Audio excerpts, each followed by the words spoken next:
Support for Carolina Business Review provided by Grant Thornton.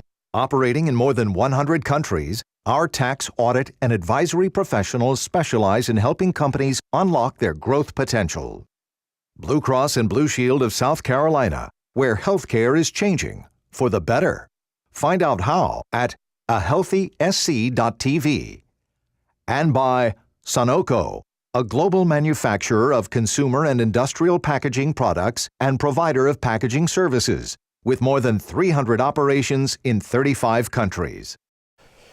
In this emotionally charged political climate, it is so easy to get distracted from the discussing, debating, affecting things that do matter, those places that we do have commonality and have a good chance to move policy and business in the right direction that is broadly beneficial for all of us. Welcome back, and thanks so much for supporting and watching the most widely watched source for Carolina business and public policy. I'm Chris William, and as we try to do each week on this program, we hope to foster a reasonable dialogue about our current situation. And later on, again, joining our group, South Carolina Ports Authority Chief Jim Newsome. Major funding also by Novant Health, bringing you world-class technology, clinicians, and care when and where you need it. The Duke Endowment, a private foundation enriching communities in the Carolinas through higher education, healthcare, rural churches, and children's services. And by Blue Cross and Blue Shield of North Carolina. Who's responsible for rising healthcare costs? Join us and many others in a candid discussion at letstalkcost.com. This edition of Carolina Business Review was recorded October 11th, 2013. On this week's program, Dr. Adolphus Belk, Jr. of Winthrop University, Rand Coble of the North Carolina Center for Public Policy Research, and special guest Jim Newsome, President and CEO of the South Carolina Ports Authority. Now, here's Chris William. Hello, welcome to our program. And gentlemen, thank you for joining us. Good to see you both, and welcome back. For better or for worse. I want to read a quote, and I want to throw out some statistics you may know. There was a recent NBC Wall Street Journal poll that said that 60% of Americans would replace Congress, just wholesale replace Congress. 75% of Americans, plus or minus, think that we are headed in the wrong direction. Someone used this term to describe what is going on now, and I think it was a pundit on one of the Sunday news shows, and that is that we are in a political depression. You know, Rand, let me start with you on this. It seems like the quote around Thomas Jefferson referring to the office of president, office of Congress are important, but the office of citizen is just as important. Have we dropped the ball in that office? Well, I think it goes in cycles, Chris. When you said that, I was thinking, I just read a book about Lewis and Clark, and it has a section in it where it describes how partisan things were during Jefferson's time with John Quincy Adams versus Jefferson. I think when the state and the nation are so evenly divided, where each party has a chance of, in effect, becoming the majority, that's when the partisanship steps up and the role of citizen recedes. But it is, a treasured role, both for the people who hold elective office and for people like you and me. Yeah, do we have the government that we deserve, Adolphus? I look at it and think on the Jefferson point, when he was running, there were people that said, well, don't vote for him. He's the half-breed son of an Indian squaw and a mulatto. So we've had nasty politics for a while. But to the point about citizens, we got the government that they elected. That the people who are largely behind the stalemate over the budget and the debt ceiling debate, they were sent to Washington by voters that did not support the president. The president lost in some of their districts by 20, 30 points. The people who are pushing the shutdown are very popular in their districts and are likely to be reelected. So in some ways, what you reap is what you sow. This is the government that we sent to Washington, and they're doing some of the things that they promised they would do. And don't we talk about a lot of the situation where, we need to replace 60% of Congress needs to replace not my congressman, but 60% of those other congressmen. Doesn't that bubble up here? Well, I actually heard the pollster who did that poll explain it last night, and he said this was a once in a lifetime kind of result, where they said not only fire all the Congress, that was the phrase, but even my congressman. That's one thing that's different. And then they were assigning blame, both among the parties and between House and Senate.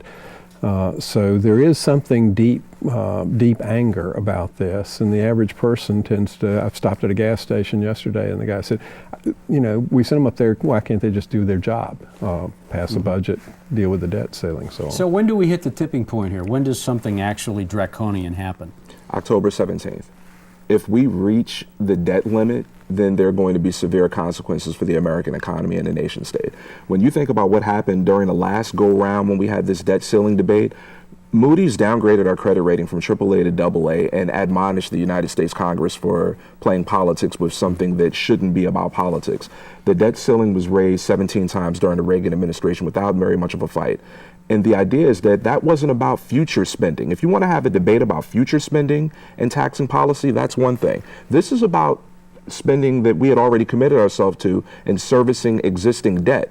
Part of the reason why the United States is one of the greatest risks in the world is that the United States federal government pays its debts. All of that's in jeopardy, and our recovery was already pretty weak coming out of the Great Recession. And now it's weak not because our economic engine's not revved up and ready to go, it's our politics that's holding things back. And by the way, it's a small statistic maybe not a lot of people know. In 2011, Adolphus, when we did when S&P did drop AAA to AA plus, real money cost to U.S. government, to us as taxpayers, was $1.3 billion additional dollars because of a downgrade in bonds, and more to come on that. Let's go to specifics. In North Carolina, U.S. Senator Kay Hagan looks vulnerable in that seat. It could go either way. Let me ask you this. Tom Tillis, Speaker of the House of North Carolina, has announced that he is running for that seat. Not so much whether Kay's going to lose it or get it, or Tom's going to lose it or get it, but what does it do to the General Assembly for the Speaker of the House to be distracted to some degree? Well, it does change the power equation. For example, when Governor McCrory came into office, the two people who are the other two power centers, Tillis in the House and Senator Phil Berger in the Senate, had already been in office 2 years. They had a well-established plan of what they wanted to do. All of a sudden, you take one of those three out of the equation, you start a run for Speaker, already 6 people that I've heard possibly running for it. You make Berger more powerful, you probably also strengthen the governor's hand. Does Tillis serve his full term? Who knows? Now, I wouldn't assume, though, Chris, that Tillis is the easy nominee, because you've got 2 other candidates who have a strong base. You've got Mark Harris, the pastor of First Baptist in Charlotte, president of the Baptist State Convention. Social conservatives are a big part of the Republican primary. You've got Greg Brannon, a Cary obstetrician who has got strong Tea Party connections. If you add social conservatives and Tea Party, that's half of the Republican primary voters right there. And so this is going to be a pretty tough primary, and fundraising ability is really going to matter, and not spending too much so that you have some left for the general election is also going to be important for the Republican nominee. Adolphus, South Carolina tends to be moderate and even Republican. Vince Sheehan's going to clearly running against Nikki Haley, Governor Haley. In 2014, how does that play out? Well, we get Shaheen Haley Part 2, and if we go back a couple of years ago, Haley really came out of nowhere to emerge as the nominee, and she had some star power behind her. She picked up an endorsement from Mitt Romney, but the endorsement that really powered her was Sarah Palin, and that allowed her to raise a lot of money. If you look at the money race right now, it was recently reported that she raised almost $1 million, whereas Shaheen raised about $500,000. Overall, the governor's sitting on a war chest of about $3 million to Shaheen's $1 million.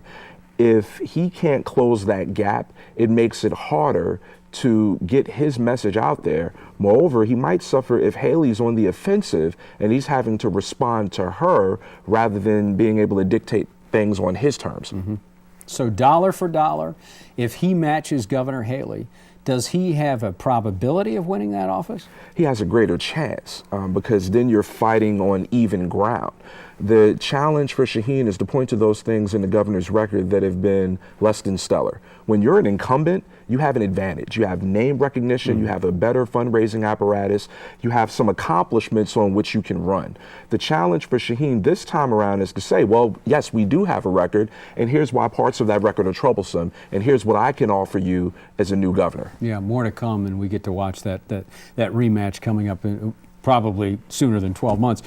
We have about a minute left before we bring our guest on, Rand. And we do it on this program, the 30 minutes, we have to shoehorn all the critical things in that impact everyone, and invariably what falls between the cracks are the things that matter most to many people, and that is things like mental health and also things like fraud on the elderly. Tell us a little bit about the movement that North Carolina made around fraud on the elderly. Well, the Center for Public Policy Research had done some research on how critical a problem this is and how it's going to get sort of more prominent with all the baby boomers starting to turn 65 in 2011. Mm-hmm. This is things like people telling you want a sweepstakes and just give us your bank account numbers. Home health aide in Charlotte who stole people's accounts and checks while she was working in the home. Another guy with a home repair scam. Your roof is leaking, you got termites in your attic. This past session, I'm pleased to say that two Republican legislators, Senator Stan Bingham and Representative Hugh Blackwell, worked with us in a task force to get legislation passed to do three things. One, prevent fraud by working with the banks to sort of spot it at the outset. Second, to help local agencies report it so that you have an accurate picture of it. And third, to work with district attorneys and the Attorney General of North Carolina to prosecute fraud. That bill passed 46-0 and 111-1, mm-hmm. So hopefully that'll begin to get a handle on a problem. It's a problem South Carolina, North Carolina nationwide, but unless we get a handle on it quick, it's going to get worse as the baby boomers turn 65. Well, a nice win, and congratulations. Next week on our program, this is where the rubber meets the road, and you talk about those that run cities and urban areas. They are the chief operating officers of our communities, and they are the city managers. On this program, we have 4 city managers from throughout North and South Carolina. From the city of Charlotte, the new city manager, Ron Carley, will be here. Tom Leith, the longtime city manager from Myrtle Beach, who left and came back because he loved the job so much, and lucky for the Grand Strand. Greensboro's Denise Turner Roth will be here. And then finally from Columbia, who has been in that chair for a long time, Teresa Wilson will join us as well. In the 3 short years since becoming South Carolina Ports Authority president, our guest and his team have engineered a turnaround of ports' fortunes, their brand, and the morale, both inside and among the ports authorities. Given a very sticky political and fiscal environment, how has he done this? Well, here to answer that question, South Carolina Ports Authority President and Chief Executive Officer Jim Newsome. Jim, welcome back. Thanks, Chris. Nice to have you here. Nice to be here. You started in 2009. You've got a governor that's arguably not in favor of whatever the port stood for, and this was Mark Sanford we're talking about. Now you have a different governor. But Jim, how did you take an environment both that was politically charged and also economically disarray? How did you do that and turn the ports? Well, we had to create a shared vision for the port, and that vision was really centering on the fact that a state with a great port could grow above the national economy, because of the era of global sourcing and manufacturing that we're in. And we felt that with being in the fastest growing region in the country, being involved in exporting again as a country, and having the deepest water harbor gave us a chance to prosper as a port. So I think we shared that vision. Our board was driving that, and our legislator and our governor are all on board. And I think the state sees the port today as its major strategic asset, which is what we needed to achieve. We also had to reinvigorate our brand, as you said, and get volume growth back in the picture, because a big fixed cost like a port has to grow to be successful. You said that you have one of the deepest ports along the coast, but clearly it's not deep enough when Panama Canal opens that second channel. Where are you on that project? How are you going to fund it long term, and especially with Vice President Joe Biden showing up a couple weeks ago? Well, we're in good shape on our project. We're halfway through our study. We have the deepest harbor in the southeast today. We can handle fully loaded ships with tidal restriction. Our project aims to remove that tidal restriction. We think our study will be done in 2015. We think we can have our harbor finished construction-wise by 2018, and our state legislature took the unprecedented step of funding the entire project. So the money for our project is in a bank account in Columbia today, because we're not really sure what the federal government is going to spend on deepening harbors today. Right. Describe for us your chief challenge and what you think the best opportunity going forward are. Well, our challenge is to continue to grow our volume. We had lost volume significantly in the last decade, so we need to grow, above market for multiple years, and in doing so, then we can invest in assets. So a port's a long cycle asset business, and we've got to sustain a big investment burden to be successful, and to do that, we have to grow our volume. Well, according to the U.S. Bureau of Economic Analysis, the United States has something like a $39.1 billion trade deficit. And I think a lot of the conversation about trade is getting things in, because we do bring in a lot of things from places like China. How will something like this port project help the United States to promote international trade and get things out? Well, I think it's an excellent question. We are very focused on what we import, but the good news story is that we're exporting prolifically today as a country. In fact, we may be export dominant container-wise by the end of this decade. So you see a lot of manufacturing investment today that is heavily oriented to export business. And that's why we need to deepen our harbors, because we export heavier cargo than we import. So the picture of us only being an importing nation is not really correct today. We're a prolific exporter, and that's good news, I think, for our country. The Panama Canal has pushed back this whole idea that they're going to open for business, at least the second, and broaden how many more ships and the size of the ships going through the canal, which I'll bring the question is this, Jim. If you can handle what they call post-Panamax ships, which are the larger ships, without title restrictions, as you said, will that change the calculus between what you do and the total revenue that you do versus something like in LA or a West Coast port? Well, international logistics is a cost game. And we've seen a shift in cargo, to and from Asia to the East Coast that used to move via the West Coast. And we think there's still room for that to happen, because it's cheaper to use ships all water to the southeast. And our view is that ships are going to get bigger. We're going to see 13,000 TEU ships on the East Coast by the time the Bayonne Bridge is raised in New Jersey.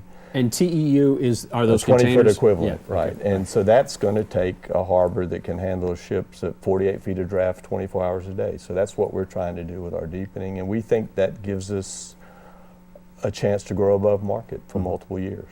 Right. Who are your principal competitors along either the East Coast in terms of other ports, and what advantages do you have over other states or other ports? Well, I think the Southeast as a port region competes with the West Coast. So we try to attract more cargo by a cheaper way of moving it to the Southeast ports. And then we compete within the Southeast, principally with Savannah. Not so much with Norfolk or Wilmington today, because freight typically moves to the cheapest inland ports. Our main advantage is the deepwater harbor that we have will always be the deepest harbor. We'll have a 5-foot draft advantage pretty much perpetually. The fact that we can get a ship in and out within 15 hours so lines can maintain a reliable schedule. And the fact that none of these ports are in huge cities like Shanghai and Long Beach. So we are regional ports. We serve the entire region of the Southeast, which happens to be the fastest growing population-wise and happens to be one of the few places in the country where we manufacture in significant quantities. So it's a good situation, I think. How will this project connect to other things? Because you're talking about getting things into the harbor and getting out, but is there a connection between this project and the development of other sort of economic infrastructure, the roads and things of that sort? Absolutely. I mean, one of the things that I've learned clearly is that, in addition to investing in ports, the rest of the logistics infrastructure has to keep pace. So in South Carolina, that obviously means roads like I-26 and I-85. We've taken an innovative step of building an inland port in Greer, South Carolina, to make use of short-haul rail. And so we need to continue to develop port-related infrastructure and highway infrastructure and rail infrastructure to support our growth. And I want to follow up on that, continue to grow the infrastructure piece. But before I do that, I want to ask you about the Greer Inland Port. Was the site selection on that mainly because BMW was the low-hanging fruit and that seemed like the obvious partner to have in that area? And has that worked out? Well, we owned some land in Greer. Actually, the land on which the BMW plant sits today we own, and we own this 65 acres of land near the BMW plant, which we'd not done anything with for about 30 years. The Norfolk Southern wanted to attract the BMW business on the intermodal rail, and we wanted to build an inland port somewhere in our state. So the ideas came together very quickly. I mean, from January 2012, when we first discussed it, we'll have an inland port in operation in a couple of weeks in Greer, South Carolina. Is the early utilization of that port is where you want it to be? Yeah, I mean, we started with a base cargo. That was important because we had the BMW traffic. I believe in 5 years' time, this inland port can handle 100,000 containers, basically, which would be significant. And it's an improvement in the entire logistics infrastructure within our state. And it's also the creation of another distribution hub, a significant distribution hub in the fastest growing part of the Southeast, which is Greenville-Spartanburg. Yeah, right. If I went to the port today, what would I see going out and coming in? And what's the biggest piece for you? Well, for us, 80% of our volume is in containerized traffic. The other 20% is in what I call sophisticated roll-on, roll-off and break bulk cargo, BMW SUVs, GE and Siemens turbines, nuclear power plant parts for Westinghouse. Those are the two segments in which we exist. We want to be in both segments. We're pretty balanced import and export wise today in the container field. That's an advantage for us because lines want export cargo. Most ports have import cargo.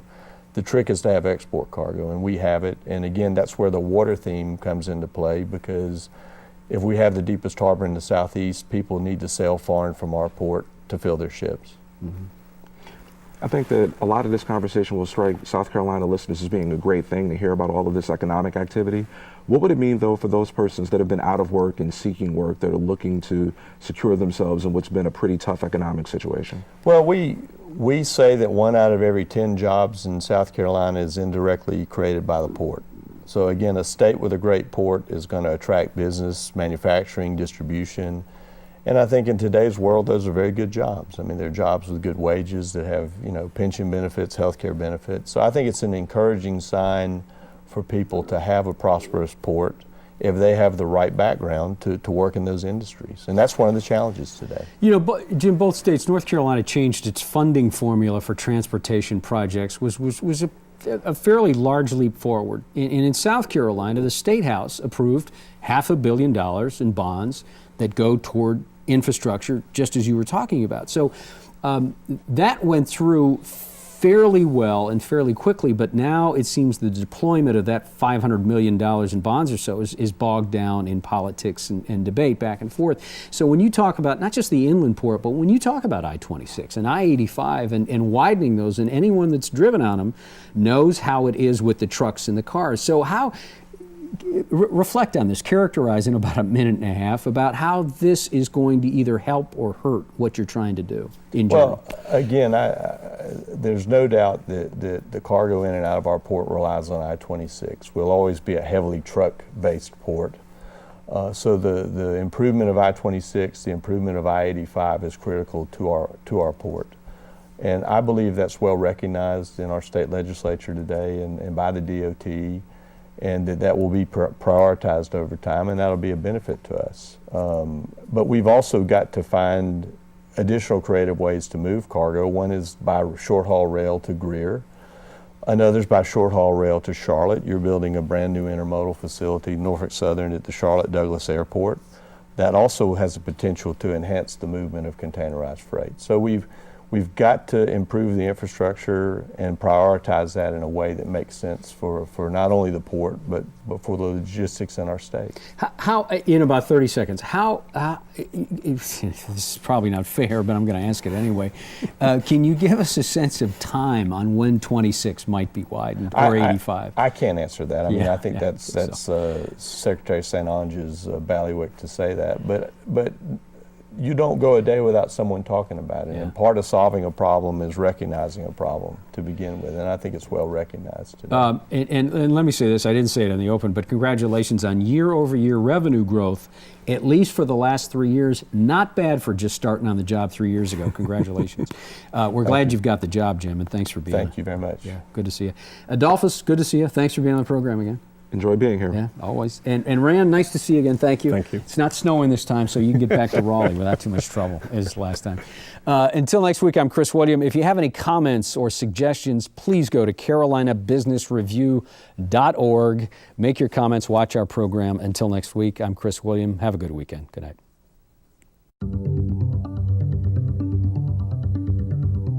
Major funding for Carolina Business Review was provided by the Duke Endowment, a private foundation enriching communities in the Carolinas through higher education, healthcare, rural churches, and children's services. Blue Cross and Blue Shield of North Carolina. Who's responsible for rising healthcare costs? Join us and many others in a candid discussion at letstalkcost.com. Grant Thornton. Operating in more than 100 countries, our tax, audit, and advisory professionals specialize in helping companies unlock their growth potential. Novant Health, bringing you world-class technology, clinicians, and care, when and where you need it. Sunoco, a global manufacturer of consumer and industrial packaging products and provider of packaging services, with more than 300 operations in 35 countries. Blue Cross and Blue Shield of South Carolina, where healthcare is changing for the better.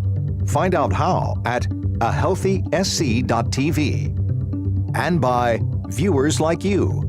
Thank you. Promotional consideration provided by Business North Carolina Magazine. For more information, visit carolinabusinessreview.com.